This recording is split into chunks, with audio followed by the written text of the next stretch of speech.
Hello everyone, welcome back to Relax with Animal Facts. I am Wolfe, and today I'm going to be learning with you about our furry, scaly, or possibly even slimy friends. And in today's case, it is definitely going to be not one, but two of our furry friends. One of which is a primate, which I'm very excited about, which is the Indri, and I'm also very excited about the second portion, which is the Steppe Wolf, which is a special listener request coming from Eleanor and Shannon. You guys absolutely rock. Thank you for listening to the show, and thank you for making this episode possible. It's all because of you guys that we're covering the Steppe Wolf today, and the reason that we're covering two animals on the podcast is because we just passed 600 followers on Spotify, and so many of you bought merch, which was amazing. I just wanted to give a big thank you and giving you guys a two-parter episode because of it. So I hope you guys enjoy this episode. I was told by Shannon that my name is Wolfe, and I haven't covered the Steppe Wolf. And it was an absolutely valid point, and I have no idea how I've gone this long without realizing this. But thank you so much for bringing that to my attention. We might as well get it up and out of the way. So I'm just going to go right into the facts here. No more dilly-dallying. So I got my facts from cosmosmith.com, thewolfintelligencer.com, animalogic.ca, and animalia.bio. So I used 4 resources this time, and that means that we have a lot of stuff to get through, but I'm going to try my best not to get too excited, because whenever there's a primate on the podcast, I always get super excited, and I talk fast, and I realize that this is a podcast everyone wants to listen to and learn, but also relax, right? It's in the title. So I'm doing my best to take it slow, even when I get really excited. So I hope many of you can stick along with me on that. And why don't we just get right into the show? So the Indri lemur is one of the largest lemur species, and it is also known as something that I can pronounce, which is the babakoto, and it is a rather unique animal. So this primate is specifically known for its human-like behaviors, atypical characteristics, and a very unusual appearance, resembling almost a teddy bear. So the animal has small eyes, round ears, and a button nose. So something that is very characteristic of a teddy bear, but not something that I would attribute to a lot of lemur species. So whenever I imagine a lemur, you guys can try imagining a lemur as well. I usually imagine an animal with with small ears, very large eyes, sort of. I suppose I'm actually thinking of the ring-tailed lemur, but that is one of the most popular lemurs, so that is probably why. But in the case of the Indri, it's super special because it looks more like a teddy bear than it does a lemur in my eyes. And the coloration of their fur will largely depend on where they are, which is also a very common thing among animals, where the difference in geographical location will make a difference in what their fur looks like, or certain aspects like that. And we'll get into more specifics of it a little bit later on in the show. If you want to imagine what colors they have, they are usually often black and brownish with red and white patches. And the Indri lemur is a native Madagascar species. So native, whenever they use that word, it just means that this is where they started, this is where they are. Just like, for example, the koala is native to Australia. So in the case of the Indri lemur, it is native to Madagascar, and this is where the animal was the most abundant and widespread throughout in the 1900s, so that's the 20th century. But now the current range of the Indri lemur is restricted just to the area between the Mangoro River and Sambava City in the eastern part of the island. So this means that they used to be abundant everywhere, but most likely due to human intervention, they had to move out. They were evicted, I suppose, but at least they still have some space on the island for these amazing creatures.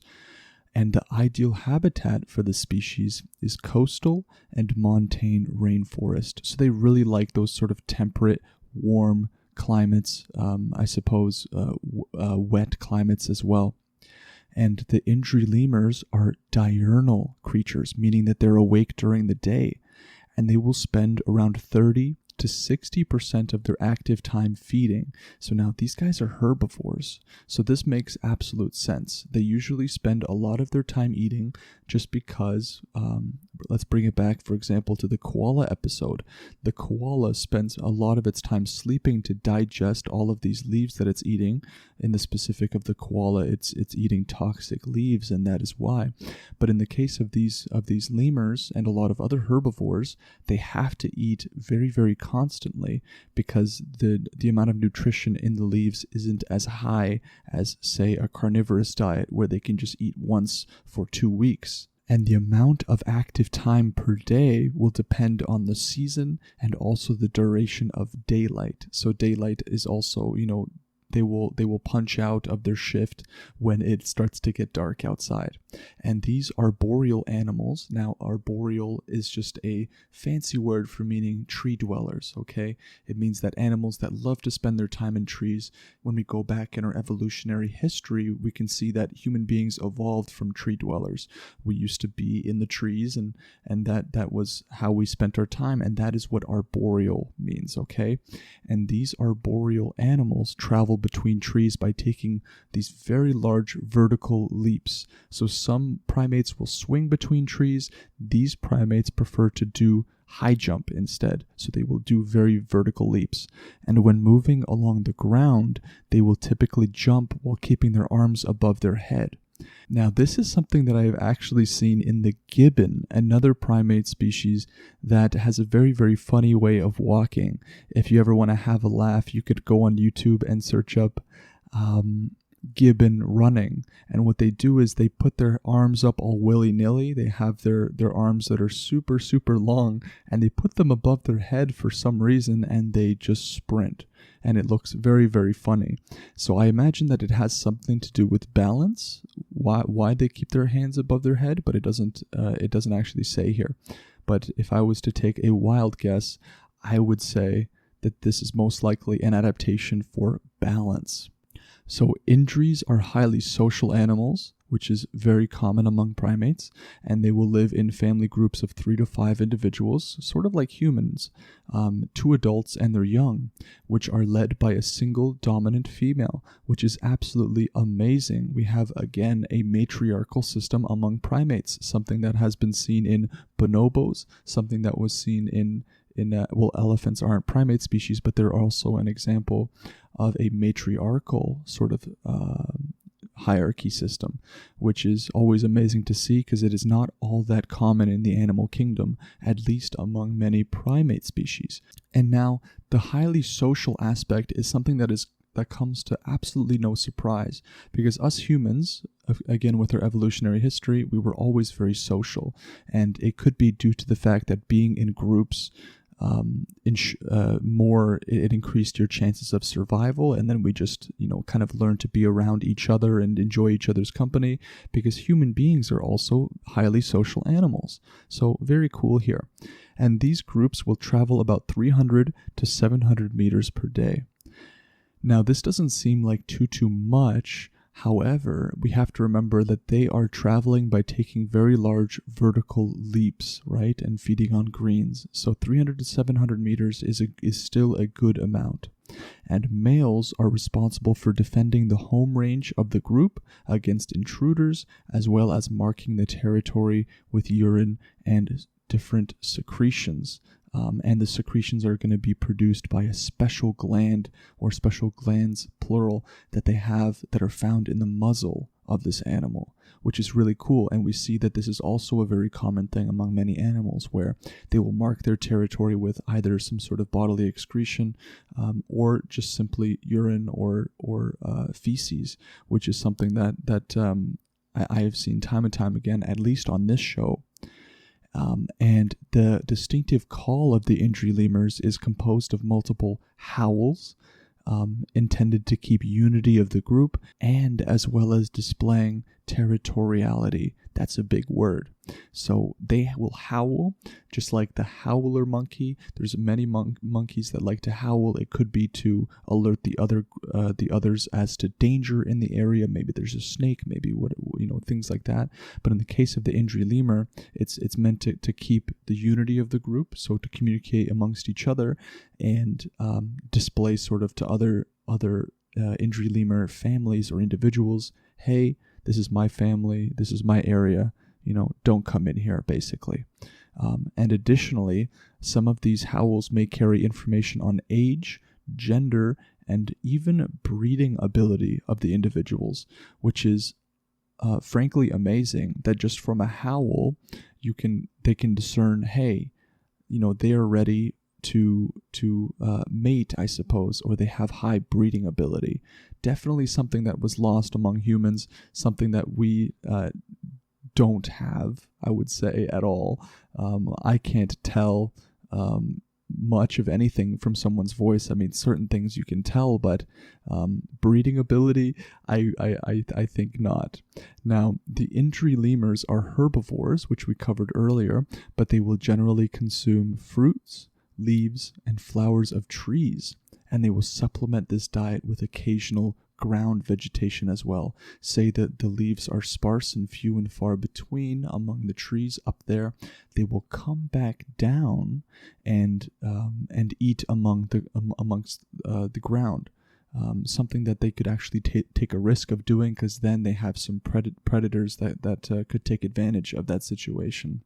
Now, Indris are monogamous, and in the animal kingdom, monogamous just means one male mating with one female exclusively, something that has been seen among bird species and many other animals, as opposed to polygamy, where it is one male mating with multiple females, for example, with gorillas, right? We see that very commonly among many primate species. And the breeding season in the Indri lemur is May through June, although they breed once every 2 to 3 years, rather than breeding annually, something that I don't see all that often, but among primates a little bit more often than other species for sure.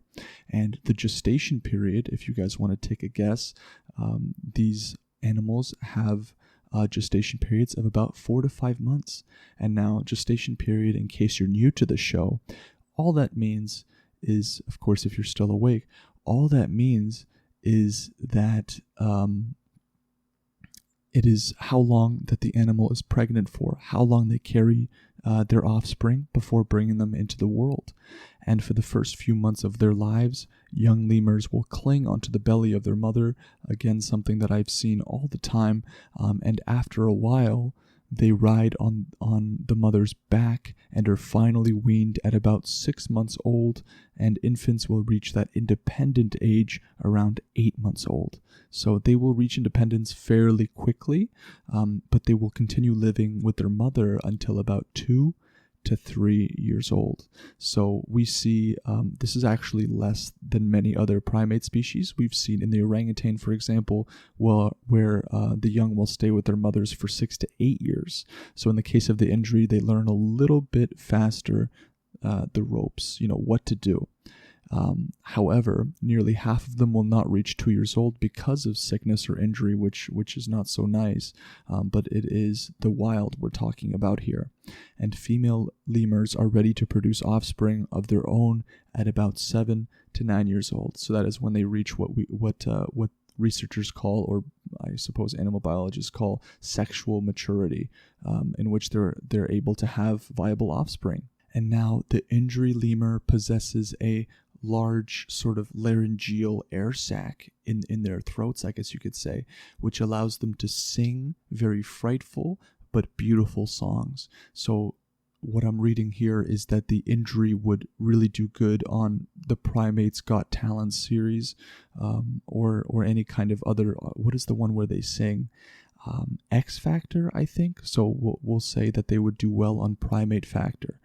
And a singing performance can last up to 3 minutes and may be heard by humans from a distance of up to 2 kilometers or about 1.2 miles. So very, very cool that they are sort of singers, right? And the Indri lemurs are excellent jumpers, as we saw before. But if you're wondering how high they can jump, it is about 10 meters on average when moving among tree branches. 10 meters of a jump. Wow, they really have a spring in their step. And these animals possess opposable big toes on their feet, which will allow them to grab onto tree branches as well as even hang upside down.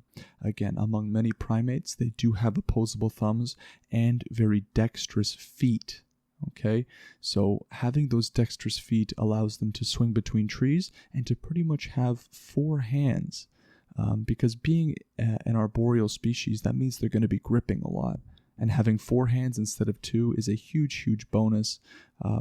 We, as a upright walking species, don't have these sort of dexterous feet like a lot of primates do, which I would say is a good thing.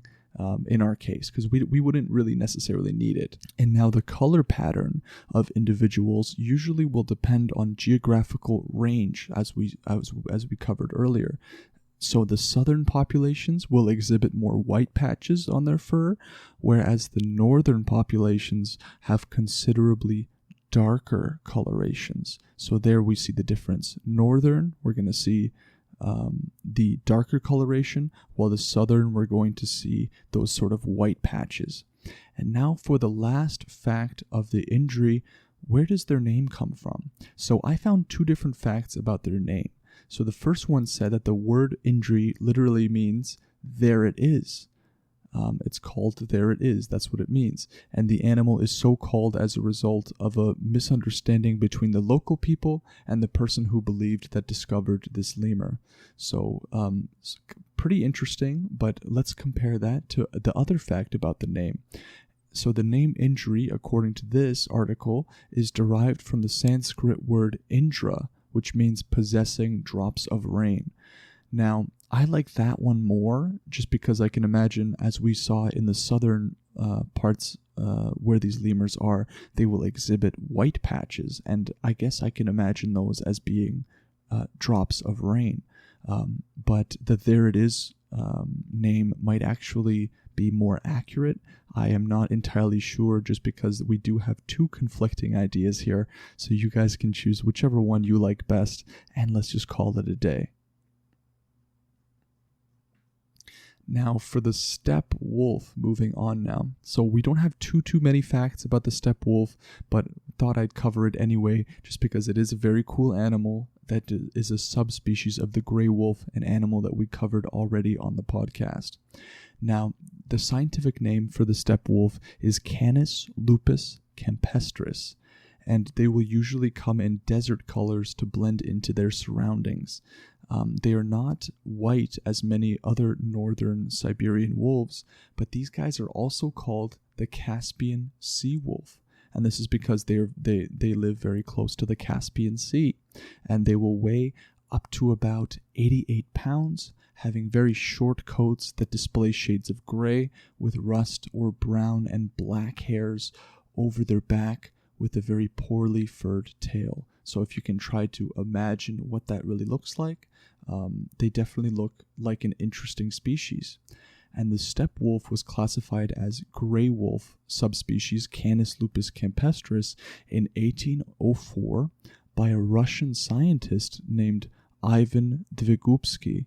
And it is also known as the Caspian sea wolf and the Caucasian wolf as well. So very, very cool. And most taxonomists recognize the Canis lupus campestris, which is the scientific name for the steppe wolf right now. I'm just going to take a quick break to drink a sip of my coffee here. I am recording this it is currently 7:52 in the morning for me, which is fairly early, but I'm going to take a quick drink of my tea here. Or not my tea, my coffee rather.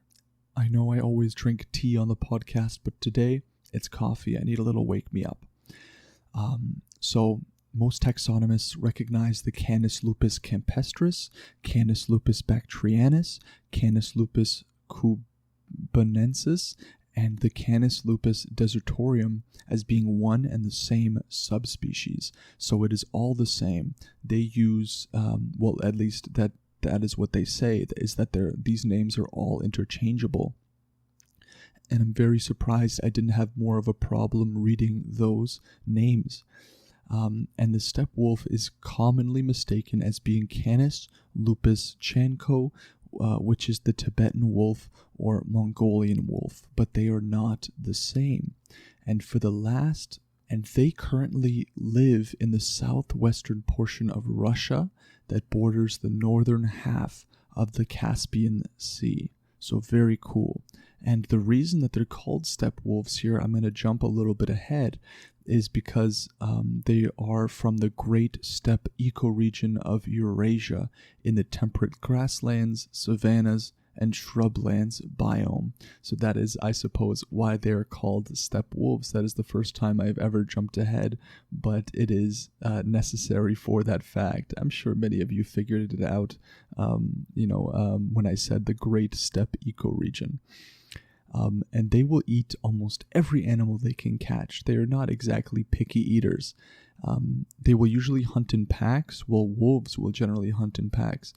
But when there is a scarcity in food, just meaning when there's not a lot of food, the steppe wolf will actually go out and hunt on its own. So we really have the steppe wolf being a lone wolf here. And they will generally feed on herd animals, rodents, and even fish. And they have even been documented to kill Caspian seals, which is amazing. And when food is very scarce, they will also sometimes eat berries and other fruits. I don't know of many other carnivores that will resort to eating fruits and berries when they need to. I don't see that happening all that often, but maybe it does.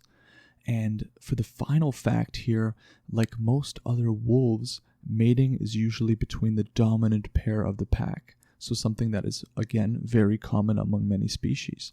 And breeding usually occurs between January and April, and they have a gestation period of about 2 months. It's around 63 days, and the mother will give birth to 4 to 7 pups, which the entire pack usually takes part in raising.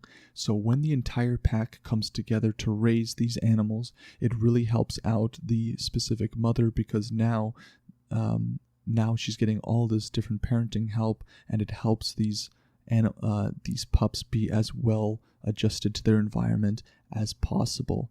Now, that is the final fact of the episode for the steppe wolf and for the Indri. Thank you all so very much for tuning in and for listening. Make sure to follow on Spotify, subscribe on YouTube, do all that good stuff. If you want merch, you can go to relaxwithanimalfacts.com and just click on store.